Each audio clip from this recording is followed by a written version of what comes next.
ثم الرضا عن أبي بكر وعن عمر وعن علي وعن عثمان ذي الكرم والآل والصحب ثم التابعين لهم أهل التقى والنقى والحلم والكرم.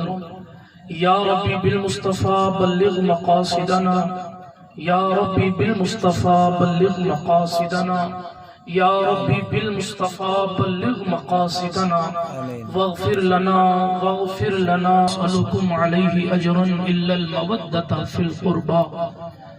صدق اللہ العلی العظیم. درہائے بستراز کلید کرم کشا، سرورا شاہ کریمہ دستگیرہ اشرفا، حرمت روح پیمبر یک نظر کن سوئے ماں. معین الدین حسن عالم پناہ بسوئے ماں غریباں یک نگاہ. پیر پیراں میرے میراں شاہ جیلاں غوث پاک، ایک نظر داری برحال ماں پریشاں غوث پاک. لی خمسة نطفی بها حر الوباء الحاطمة المصطفى والمرتضى وابناهما والفاطمة. غریبم یا رسول اللہ غریبم، ندارم در جہاں جز تو حبیبم. مرض دارم زغسیاں را لا دوائے، مگر الطاف تو باشد طبیبم. بری نازم کے ہستم امت تو گناہ گارم ولیکن خوش نصیبم. الہی خیر گردانی بحق مصطفیٰ و مرتضی و شاہ جیلانی و شاہ سنانی.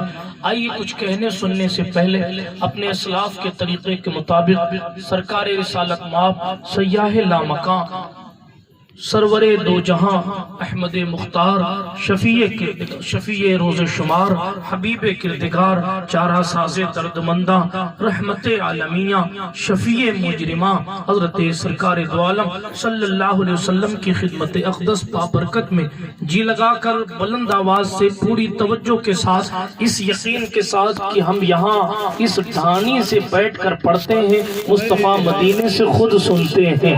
پڑھیے درود پاک اللہم صلی علی سیدنا نبینا مولانا و ملجانا محمد وعلى آل سيدنا ومولانا محمد صلاة تنجينا بها من جميع الأهوال والآفات وتقضي لنا بها جميع الحاجات وتطهرنا بها من جميع السيئات وترفعنا بها عندك أعلى الدرجات وتبلغنا بها أقصى الغايات من جميع الخيرات في الحياة وبعد الممات إنك قريب مجيب الدعوات وأنت على كل شيء قدير. استاذ زمن شہنشاہ سخن مولانا حسن رضا حسن کہتے ہیں، یہ اعلیٰ حضرت امام اہل سنت امام احمد رضا خان فاضل بریلوی علیہ رحمہ کے بھائی ہیں. کہتے ہیں باغ جنت کے ہیں بحر مدح خانے اہل بیت. مطلب کیا ہے؟ ظاہر ہے کہ میں ایسی تقریر تو نہیں کر سکتا جیسی میں یوپی اور گجرات میں کرتا ہوں. مجھے تو ایسی گفتگو کرنی ہے جیسی ابھی مجھ سے سابق خطیب فرما رہے تھے کہ آپ کی سماعتوں کی دہلیز تک میری بات بھی پہنچ جائے تاکہ میرا چیخنا بولنا آپ کی سماعت تک پہنچے اور آپ اس پر عمل کرنے کی کوشش فرمائیں. آپ سے اگر کوئی پوچھے کہ یاد شہید کربلا کانفرنس جو کی ہے یہ پیر طریقت سید غلام حسین شاہ جیلانی کو جو بلایا ہے، یہ علماء کرام کو جو بلایا ہے، اس سے کیا فائدہ ملتا ہے؟ آپ سے کوئی سوال کرے اتنی محنتیں کیوں کرتے ہیں؟ آپ سے کوئی سوال کرے اپنی نیند کیوں قربان کرتے ہیں؟ آپ سے کوئی سوال کرے اپنی محنتیں آپ کیوں اتنی پیش کرتے ہیں؟ آپ سے کوئی سوال کرے کہ آپ کیوں اتنی عقیدتیں پیش کرتے ہیں؟ آپ سے کوئی سوال کرے کہ آپ کیوں اپنے چین کو چھوڑ کر بیٹھتے ہیں؟ آپ سے کوئی سوال کرے کہ کیوں گھنٹوں دریوں پر بیٹھے رہتے ہیں؟ نرم گدوں کو چھوڑ کر آپ کیوں زمین پر پڑے رہتے ہیں؟ آپ سے کوئی سوال کرے کہ اس کا بدلہ کیا ملے گا؟ آپ سے کوئی سوال کرے کہ اس سے فائدہ کیا حاصل ہوگا؟ آپ سے کوئی سوال کرے اس کا بینیفٹ کیا ہے؟ تو استاذ زمن اپنے انداز میں کہتے ہیں کہ اگر کوئی پوچھے کہ کیا ملے گا تو پلٹ کر جواب دے دینا، باغ جنت کے ہے بحر مدح خانے اہل بیت. جو اہل بیت کی تعریف کرتا ہے، جو اہل بیت کی مدح کرتا ہے، جو اہل بیت رسالت کے قصیدے پڑھتا ہے، جو مصطفیٰ جان رحمت کے گھر والوں کی تعظیم کرتا ہے، جو مصطفیٰ کے گھر والوں کی عزت کرتا ہے، جو مصطفیٰ کے گھر والوں سے پیار کرتا ہے، جو مصطفیٰ کے گھر والوں سے عشق کرتا ہے، جو مصطفیٰ کے گھر والوں پر جان لٹاتا ہے، جو مصطفیٰ کے گھر والوں پر مال لٹاتا ہے، وہ بے قرار نہ بیٹھے بلکہ خود حبیب کبریا نے فرمایا ہے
خود رقص کرتی ہوئی نظر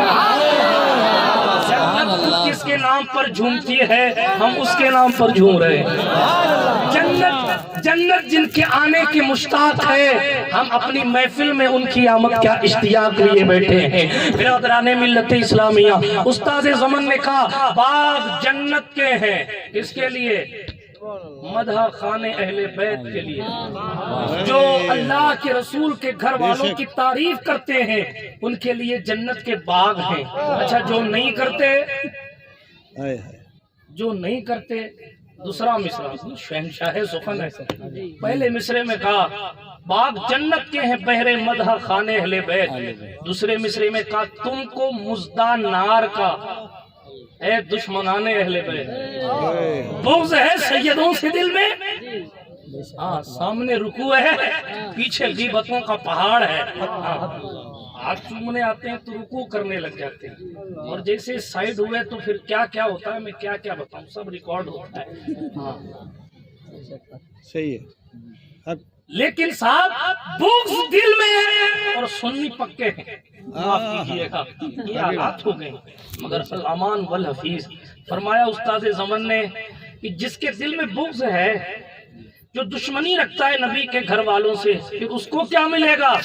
آخر وہ بھی تو محنت کر رہا ہے، آخر وہ بھی تو خود کو جلا رہا ہے. جو محبت کرتے ہیں وہ تو خوشی سے پھولے نہیں سماتے، جو نفرت کرتے ہیں وہ تو اندر ہی اندر جلتے رہتے ہیں. جو نفرت کرتے ہیں وہ تو جل جل کر کھوکھلے ہو جاتے ہیں. محنت تو وہ بھی کرتے ہیں، وہ بھی تو محنت کر رہے ہیں، پھر ان کو کیا ملے گا؟ تو مزدہ کہتے ہیں خوشخبری کو. ہاں کہتے ہیں تم نے بھی اتنی محنت کی، معاذ اللہ کہ تم نے رسول پاک کے گھر سے نفرت رکھی، تم کو بھی میں جہنم کی خوشخبری دیتا ہوں. تم کو مزدہ نار کا اے دشمنان اہل بیت. شان یہ رسول اللہ کے گھر والے کہتے ہیں کس زبان سے ہو بیان عز و شان اہل بیت. نبی کے گھر والوں کی عزتیں ہم اپنی زبان سے کیسے ادا کریں؟ حالانکہ شان یہ کس زبان سے ہو بیان عز و شان اہل بیت. مدح گوئے مصطفیٰ ہے مدح خانے اہل بیت. جو اللہ رسول اللہ کی تعریف کرتا ہے وہ اللہ نبی کے گھر والوں کی بھی تعریف فرماتا ہے. جو عاشق رسول اللہ کی تعریف کرتے ہیں وہ عاشق رسول کے گھر والوں کی بھی تعریف کرتے ہیں. آگے کا مصطفیٰ عزت بڑھانے کے لیے تعظیم دیں، ہو بلند اقبال تیرا دودھ مانے اہل بیت. گھر لٹانا جان دینا کوئی تجھ سے سیکھ لے، جان عالم ہو فدا اے خاندان اہل بیت. سر شہیدان محبت کے نیزوں پر بلند، خوب اونچی کی خدا نے قدر و شان اہل بیت. خوب اونچی کی خدا نے قدر و شان اہل بیت. ان کے گھر میں بے اجازت جبرائیل آتے تھے. جبریل فرشتوں کے سردار سید الملائکہ. کتابوں میں لکھا ہے کہ جبریل علیہ السلام کے 600 پر ہیں. کتنے پر ہیں؟ 600 پر ہیں.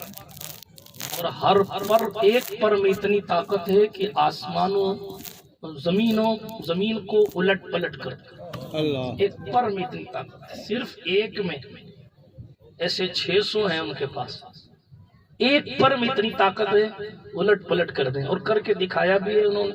قوم لوط علیہ السلام پر جب عذاب آیا نا، قوم لوط پر تو سرکار جبریل آئے، اور آنے کے بعد انہوں نے پہلے تو ایک پر مارا تو ساری قوم اندھی ہو گئی.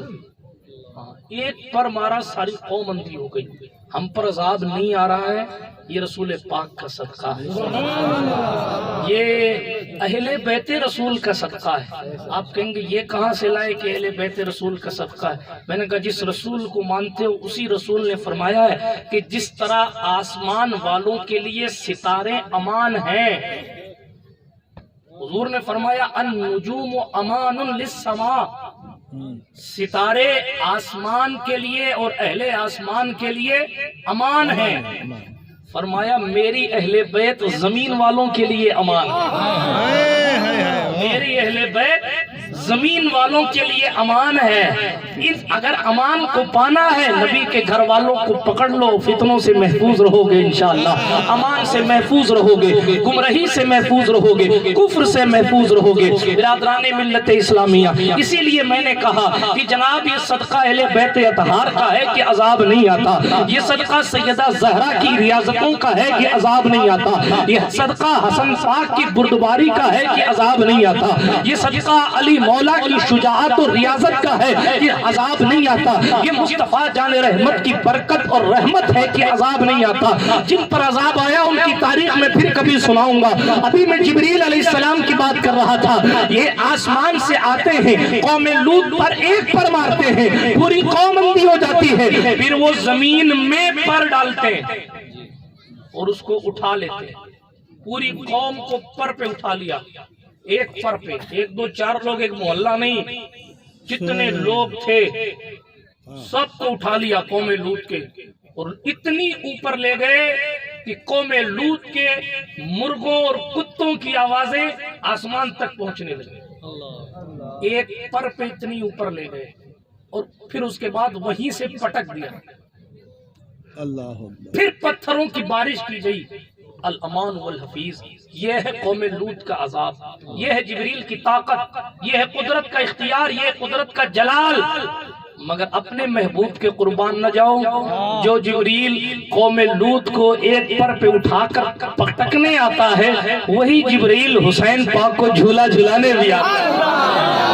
وہی جبریل ہے, جبریل تو نہیں بدلے نا, وہی جبریل ہے. وہاں تو پٹکنے کے لیے آ رہے ہیں, یہاں پکڑنے کے لیے آ رہے ہیں. حضرت حسنین کریمین کشتی کر رہے ہیں. مصطفیٰ پیارے صلی اللہ علیہ وسلم فرما رہے ہیں, حسین حسن حسین کو پکڑ لو, حسن حسین کو پکڑ لو. سیدہ زہرا حضور کی پاک بیٹی ہیں, حسن حسین پاک کی ماں ہے, امی جان ہے.